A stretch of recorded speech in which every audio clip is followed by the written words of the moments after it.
رحمة معلن جمعالة واي عدسي waxaa maanta xarunta dugsiga Ubaya bin Kacab ee Kuwait lagu qabtay doorasho muhiim ah oo ay ka qayb galayeen ardayda dugsigaasi iyadoo la doortay xubnaha cusub ee midowga ardayda oo ka socday 3 xisbi. Ujeedada doorashadani waxa ay ahayd in la doorto gudoomiyaha midowga ardayda, gudoomiye ku-xigeenka iyo xogayaha. Ustaad Cabdicasiis Sheekh Cumar Cusub oo maamulaha dugsiga ayaa ugu horeyn ka hadlay doorashada. Waxaan ku biirinayaa oo aan tala ku siinayaa dhammaan ardada qaasatan galaas walba waxaan u maleynayaa wuxuu soo xushay ergo matali doonta isaga galaas walbaba wuxuu soo xushay dad fikirkooda iyo codkooda u matali doona ergadaas waxay siin doonaan codka cidda galaaskaas uu doonayo. waxaan aad idinkugu baraarujinayaa anoo og in maskaxdiinna iyo caqligiinna uu taam yahay inkastoo bini aadam la yahay oo ay caadifad jirto.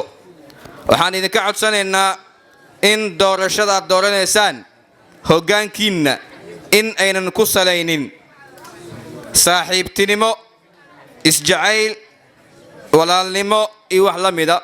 Ustaad Ibraahim Xasan Mukhtaar madaxa arrimaha ardayda ahna gudoomiyaha guddiga doorashadan Ustaad Cabdinaasir Cumar iyo Ustaad Cabdiwali Yaxya Cali ayaa ardayda dugsiga kula dardaarmay. asagaad u soo gudbin doontaa maamulka u gudbin doona ama macalinka fomasterka waxaan ka rajaynaynaa qofka la dooranayo asagana inuu noqdo mid cadaalad fala ardaydana wixii cabashadooda ay u soo gudbistaan uu u gudbiyo maamulka sida caadiga ahaydba sida tooska ah inuu u gudbiyo. qof walba codkiisa baxsanayo waxaan ku bogaadinaynaa qofka uu codeynayo in uu ugu codeeyo wax qabad oo ardayda u soo kordhin karo. qofka aad codeynayso waa inuu ka duunaadaa dadka kale uu wax dheer yahay. ma ahan codeyntu hebel saaxiibaan nahay, hebel waan isnaqaana, hebel darisaan nahay. codeyntu midaa ma aha ee codeyntu waxay tahay in aan wada doorano qofkii annagana anfacayo.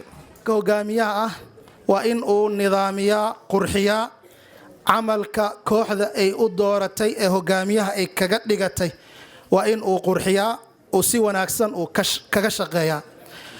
qofka hogaamiyaha ah sidaas si lamid ah waxaa laga rabaa inuu iska ilaaliyo wax lagu magacaabo al-istibdaad, kaligiis taliyanimo. anigaa dhahay, anaa lay doortay, kaligiis inuu go'aan qaato waa inuu iska ilaaliyaa. kooxdii dooratay waa in uu talo kula noqdaa, waa inuuna markaa diiradda saaraa si wada jir ah qaabkii ardada oo ula shaqeyn lahay. nidaamka doorashada waxay ahayd hab qarsoodi ah waxaana gudoomiyaha loo doortay Axmed Mukhtaar Saalax, gudoomiye ku-xigeen waxaa loo doortay Cabdicasiis Ibraahim Cadaan, halka xogayaha loo doortay Axmed Cabdullaahi Cali sida uu sheegay gudoomiyaha guddiga doorashada. inta codeynta ay socotay waxaa codeeyay 163 qofood waxaanan codeynin 2 arday. maanta waxaa kaalinka saddexaad soo buuxiyay xisbiga Xalane oo keensaday 42 cod. waxaan dhammaan ardayda ka codsanaynaa maadaama ay musharaxiin ahaayeen ay tartameen in ay niyad dhis u sameeyaan ay gebi ahaantooda si wada jira ardayda ay ugu sacbiyaan xisbiga Xalane.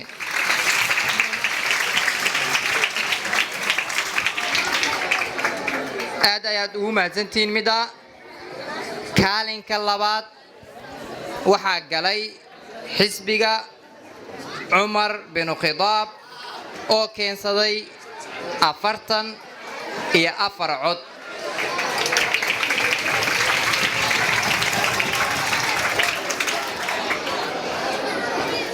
kaalinka koowaadna waxaa ku soo baxay oo nasiib u yeeshay in uu noqdo hoggaanka midowga ardayda iskuulka Ubaya bin Kacab Primary and Secondary School Kuwait xisbiga Al-Huda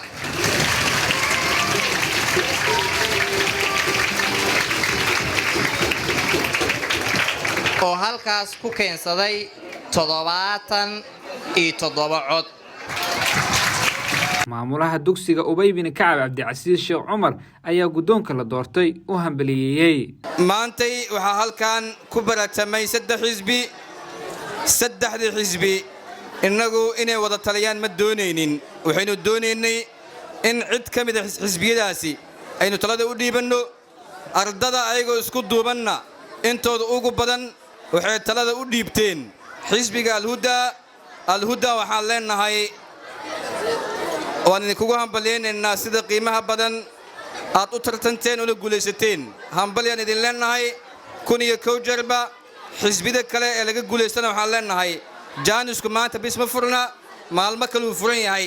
isa soo adkeeya ololihiina xoojiya. ugu dambeyn guddoomiyaha la doortay Axmed Mukhtaar Saalax ayaa u mahadceliyay dhammaan ardayda dooratay iyo kuwa aan dooranin. أولاً السلام الله عليكم ورحمة الله تعالى وبركاته. أنا معي أحمد مختار صالح كنا سعود جلاس فوم 2 مركورو حياة مهد أصلنا تعالى كاسو أنتم نقصوا كلمي سقروح بدن نوجو بلا ودرشدنا سقروح بدن نوجو دمي رمان أرضي وحنا لا وما سنتين أنتي على وما سنتين عدين وما سين. maamulka dugsiga oo doorashada noocan oo kala sanad waliba qabta ayaa waxa ay muujinaysaa sida ardayda ay u daneynayaan arrimaha dugsiga iyo doorka ay ku leeyihiin go'aan qaadashada. xubnaha la doortay ayaa lagu ammaanay inay matali doonaan ardayda isla markaana ay ka shaqeyn doonaan danaha iyo horumarka ardayda dugsiga dhigata.